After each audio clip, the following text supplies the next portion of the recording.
मैं doctor Gulab Chand Meena, associate professor government SRP government PG college Bandikui. कल हम बात कर रहे थे अल्पसंख्यक प्रतिनिधित्व प्रणाली के बारे में। आज बात करेंगे अल्पसंख्यकों का जो प्रतिनिधित्व है, आनुपातिक प्रतिनिधित्व प्रणाली है, उसकी बात करेंगे। That is important chapter. प्रतिनिधित्व की इस पद्धति ने प्रतिपादन सर्वप्रथम 18वीं सदी के एक अंग्रेज विचारक थॉमस हेयर ने अपनी पुस्तक प्रतिनिधि का चुनाव में किया था, और उन्हीं के नाम पर इस प्रणाली को हेयर प्रणाली कहा जाता है। और निसंदेह रूप से इसकी योजना के अनुसार इस पद्धति को अपनाने के लिए बहुसदस्यीय निर्वाचन क्षेत्र होनी चाहिए, और ऐसे निर्वाचन क्षेत्रों में प्रत्येक मतदाता को उम्मीदवारों की संख्या के बराबर मत देने का अधिकार होना चाहिए। इस प्रकार के चुनाव के अंतर्गत इन उम्मीदवारों को विजय समझा जाना चाहिए जिन्हें अपेक्षाकृत बहुमत नहीं है, वरन मतदाताओं की एक निश्चित संख्या का समर्थन अर्थात चुनाव कोटा, इलेक्शन कोटा प्राप्त हो जाए। प्रतिनिधित्व की इस हेयर प्रणाली को जो थॉमस हेयर ने प्रस्तुत की थी, और उसकी जो महत्वपूर्ण पुस्तक थी प्रतिनिधि का चुनाव में, इसलिए इस प्रणाली को हेयर प्रणाली कहा जाता है। और प्रतिनिधि की हेयर प्रणाली को कार्यान्वित करने के लिए विचारकों ने अनेक पद्धतियों का प्रतिपादन किया, जिनमें दो खास हैं। एकल संक्रमण मत प्रणाली और दूसरी है सूची प्रणाली। एकल संक्रमण मत प्रणाली, या यूँ कहें कि वैकल्पिक मत प्रणाली, निसंदेह सामान्यतः आनुपातिक प्रतिनिधित्व की एकल प्रणाली मत प्रणाली के आधार पर ही अपनाई जाती है। एक जटिल प्रक्रिया है, जटिल प्रोसेस है। इस प्रणाली के लिए बहुसदस्यीय निर्वाचन क्षेत्र जरूरी है,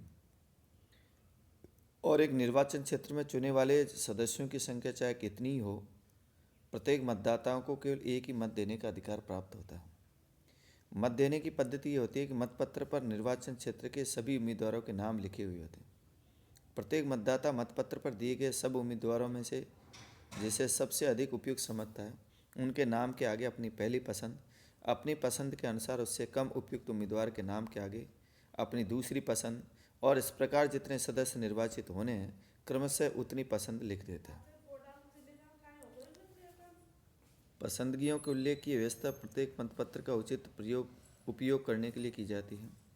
जब एक उम्मीदवार अपनी लोकप्रियता के कारण निश्चित कोटा से अधिक मत प्राप्त कर लेता है, तो इन अतिरिक्त मतों की मतदाताओं को दूसरी पसंद के उम्मीदवार को हस्तांतरित कर दिया जाता है। और इस प्रकार यदि किसी उम्मीदवार को इतने कम मत प्राप्त हो कि उसके निर्वाचित होने की संभावना न हो, तो मतदाताओं की पसंद के अनुसार मतों को दूसरे उम्मीदवारों को हस्तांतरित कर दिया जाता है।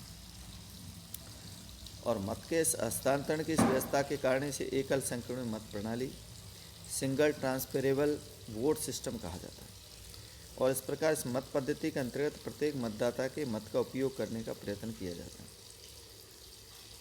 निश्चित मत संख्या, इलेक्शन कोटा आनुपातिक मत प्रणाली के प्रतिपादक हेयर के अनुसार निश्चित मत संख्या निकालने के लिए प्रयुक्त किए गए मतों की संख्या को निर्वाचित होने वाले सदस्यों की संख्या में विभाजित किया जाना चाहिए। अर्थात 7 सदस्यों के निर्वाचन क्षेत्र में यदि 7000 मत डाले गए, तो निश्चित मत संख्या 7000/7 बराबर 1000 होगी। किंतु अनेक बार इस पद्धति के द्वारा निर्वाचन परिणाम सही नहीं निकलते, इसलिए वर्तमान समय में इस पद्धति को त्याग करके ड्रूप द्वारा प्रतिपादित दूसरी पद्धति को अपनाया गया। और ड्रूप द्वारा प्रतिपादित विधि के अंतर्गत निश्चित मत संख्या निकालने के लिए प्रयुक्त किए गए मतों की संख्या निर्वाचित होने वाले सदस्यों की संख्या के 1 से अधिक से विभाजित किया जाता है, और परिणाम में 1 जोड़ा जाता है। इस पद्धति के अनुसार यदि 7 सदस्यों वाले निर्वाचन में 7000 मतों का प्रयोग किया गया, तो निश्चित मत संख्या 7000/7 + 1 876 होगी। इस प्रकार वो उम्मीदवार जो पहली पसंद के अथवा मतों के हस्तांतरण का लाभ उठाकर उक्त मत संख्या 876 प्राप्त कर लेते हैं, एकल संक्रमण प्रणाली के अनुसार निर्वाचित समझे जाएंगे। अब देखें मतगणना किस तरह से है। इसमें चुनाव कोटा निकाल लेने के बाद सब मतपत्र अपनी पहली पसंद के अनुसार छांट लिए जाते हैं, और जिन उम्मीदवारों को निश्चित संख्या के बराबर या उससे अधिक पहली पसंद के मत प्राप्त होते हैं तो निर्वाचित घोषित कर दिए जाते हैं। परंतु यदि इस प्रकार सभी स्थानों की पूर्ति नहीं होती है तो सफल उम्मीदवारों के अतिरिक्त मत सरप्लस वोट्स और अन्य उम्मीदवारों को हस्तांतरित करने उन पर अंकित दूसरी पसंद के अनुसार बांट दिए जाते हैं। यदि इस पर भी सभी स्थानों की पूर्ति नहीं हो पाती तो सफल उम्मीदवारों की तीसरी, चौथी और पांचवी पसंद भी इस प्रकार हस्तांतरित की जाती है। यदि इसके बाद भी कुछ स्थान रिक्त रह जाते हैं तो जिन उम्मीदवारों को सबसे कम मत प्राप्त हुए हैं वो क्रम से पराजित घोषित कर दिए जाते हैं और इनके मतपत्र दूसरी, तीसरी, चौथी आदि पसंदों के अनुसार हस्तांतरित कर दिए जाते हैं। इस प्रक्रिया उस समय तक जारी रहती है जब तक सभी स्थानों की पूर्ति नहीं हो जाती और इस प्रणाली का स्पष्ट उद्देश्य है कि एक भी मत व्यर्थ न हो जाए। इसके अंतर्गत प्रत्येक मतदाता को इस बात का आश्वासन रहता है कि यदि उसकी पहली पसंद के उम्मीदवार को उसकी मत की आवश्यकता नहीं है तो उसकी दूसरी और अन्य पसंदें काम आ सकती हैं। अब देखेंगे सूची प्रणाली, लिस्ट सिस्टम क्या है। आनुपातिक मत पद्धति का दूसरा जो बड़ा रूप है वो सूची प्रणाली, और इस प्रणाली के अंतर्गत बहुत सदस्य निर्वाचन क्षेत्र होते हैं। एक निर्वाचन क्षेत्र में 15-20 तक सदस्य चुने जा सकते हैं। इस प्रणाली के अंतर्गत जो उम्मीदवार खड़े होते हैं उनके दलों के अनुसार अलग अलग सूचियाँ बना ली जाती हैं और प्रत्येक मतदाता चुने वाले संख्या के बराबर मत दे सकता है, पर एक उम्मीदवार को एक ही मत प्राप्त होते हैं। इस प्रणाली के अंतर्गत उम्मीदवारों को पृथक पृथक प्राप्त मतों की गणना नहीं की जाती।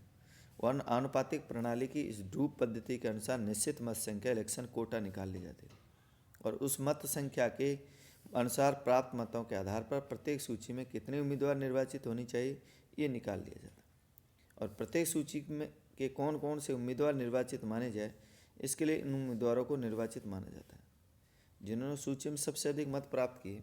इस योजना के अंतर्गत सभी दलों को उनकी शक्ति के अनुपात के अनुसार प्रतिनिधित्व प्राप्त होता है। मान लीजिए किसी 4 सदस्य वाले निर्वाचन क्षेत्र में से कांग्रेस, भारतीय जनता पार्टी, समाजवादी दल ने अपने उम्मीदवार खड़े किए हैं और विविध उम्मीदवारों को प्राप्त मतों की संख्या के अनुसार विविध दलों को निम्न प्रकार मत प्राप्त हुए हैं। कांग्रेस दल 2200, भारतीय जनता पार्टी 1500, समाजवादी दल 1300, योग 5000। कुल 5000 मतों का प्रयोग किया गया। इसलिए पहले दी गई विधि के अनुसार निर्वाचन के लिए निश्चित मत संख्या 5000/4+1 बराबर +1 1001 हुई। अतः इस निश्चित मत संख्या के अनुसार निर्वाचन का परिणाम ये होगा कि कांग्रेस के 2, भारतीय जनता पार्टी का 1 और समाजवादी दल का 1 उम्मीदवार निर्वाचित समझा जाएगा। अब देखेंगे आनुपातिक प्रतिनिधित्व प्रणाली के गुण दोष क्या है, मेरिट डिमेरिट क्या है। तो सबसे पहले हम गुणों की बात करेंगे। पहला जो है सभी वर्गों को उचित प्रतिनिधित्व होता है। इस पद्धति के अंतर्गत अल्पसंख्यकों को उचित प्रतिनिधित्व प्राप्त होता है। जब व्यवस्थापिका में प्रत्येक वर्ग को उचित प्रतिनिधित्व प्राप्त होता है तो देश में प्रत्येक वर्ग को अपने विचार व्यक्त करने का अवसर प्राप्त हो जाता है और प्रजातंत्र अपने पूर्ण वास्तविक रूप में प्रकट होता है। दूसरा है अल्पसंख्यकों में सुरक्षा की भावना। अल्पसंख्यकों को उचित प्रतिनिधित्व प्रदान कर ये पद्धति बहुसंख्यकों के अत्याचार को रोकती है और अल्पसंख्यकों में सुरक्षा भावना उत्पन्न करती है। तीसरा सर्वथा प्रजातंत्रवादी। प्रजातंत्र जनता के द्वारा और जनता के लिए शासन होता है। आधुनिक समय प्रतिनिधात्मक प्रजातंत्र में प्रत्येक वर्ग के लोगों को राष्ट्रीय व्यवस्थापिका में प्रतिनिधित्व प्रदान करने का एकमात्र जो साधन है वो आनुपातिक प्रतिनिधित्व है। चौथा है चुनाव जुआ नहीं होते और साधारणतः कहा जाए कि बहुमत पद्धति के अंतर्गत चुनाव परिणाम चुनाव के समय की विशेष परिस्थितियों पर निर्भर करते हैं। पांचवा है नागरिक चेतना का विकास और सभी वर्गों को व्यवस्थापिका में उचित प्रतिनिधित्व प्राप्त होने से नागरिक चेतना का विकास होता है और सार्वजनिक क्षेत्र के प्रति उदासीन रहता है। और छठा है मतदाता को अधिक स्वतंत्रता। आनुपातिक प्रतिनिधित्व में मतदाता अपने आचरण विकल्पों के प्रयोग में अपेक्षाकृत अधिक स्वतंत्रता से कार्य करता है और वो संकुचित राजनीतिक दलबंदी से मुक्त रहकर एक मत पत्र पर उम्मीदवारों के समक्ष क्रमिक रूप से अभिरुचि बनाने के लिए स्वतंत्र होता है। सातवां भ्रष्टाचार का अंत। आनुपातिक प्रतिनिधित्व के पक्ष में तर्क दिया जाता है कि राजनीतिक भ्रष्टाचार का बहुत अधिक सीमा तक अंत हो जाता है। और आठवां है न्याय पर आधारित व्यवस्था। आनुपातिक प्रतिनिधित्व की न्याय पर आधारित पद्धति कहा जा सकता है क्योंकि इसके अंदर सभी वर्गों को उनकी संख्या के अनुपात में उचित प्रतिनिधित्व प्राप्त होता है। नेक्स्ट, गेरीमेंडरिंग। ये गेरीमेंडरिंग एक ऐसा शब्द है, हालांकि गेरीमेंडरिंग बुराइयों का अंत करने वाला कहा जाता है। इसके बारे में पूछा भी जाता है प्रतियोगी परीक्षा में, क्या है गेरीमेंडरिंग। तो आधुनिक निर्वाचन व्यवस्था की एक बुराई है गेरीमेंट्रिंग, जिसका तात्पर्य है कि शासक दल द्वारा अपने लाभ की दृष्टि से निर्वाचन क्षेत्र में मनमाने तरीके से अनुचित परिवर्तन कर दिए जाते हैं।